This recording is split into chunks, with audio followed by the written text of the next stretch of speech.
বরিশাল বিশ্ববিদ্যালয়ের উপাচার্যের বাসভবনের প্রবেশগেট ভাঙচুরের অভিযোগে ৪২ শিক্ষার্থীদের নামে মামলা দায়ের করা হয়েছে, যেখানে অজ্ঞাত ২৫ জনকে আসামি করা হয়েছে। রবিবার বরিশাল মহানগর পুলিশের বন্দর থানার মামলা করেছেন বিশ্ববিদ্যালয়ের নিরাপত্তা শাখার সহকারী রেজিস্ট্রার কে.এম. সানোয়ার পারভেজ লিটন।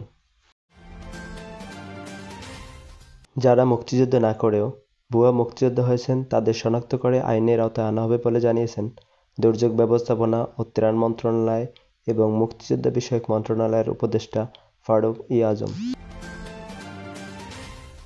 বরগুনার তালতলীতে উদ্ধার ৫০০ গ্রাম গাঁজা থানায় জমা না দিয়ে বিক্রির অভিযোগ উঠেছে তালতলী থানার ২ পুলিশ সদস্যের বিরুদ্ধে।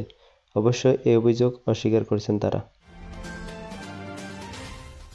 বরিশালের বানারীপাড়া উপজেলার চাখার ইউনিয়নে কুয়েত প্রবাসীর ক্রয়কৃত সম্পত্তি জোরপূর্বক জবরদখলের উদ্দেশ্যে মাটি কেটে নেওয়ায় বাধা দেওয়ায় প্রবাসীর স্ত্রী ও বোনকে মারধর করে মোবাইল ফোন ও স্বর্ণালংকার ছিনিয়ে নেওয়ার অভিযোগ পাওয়া উঠেছে।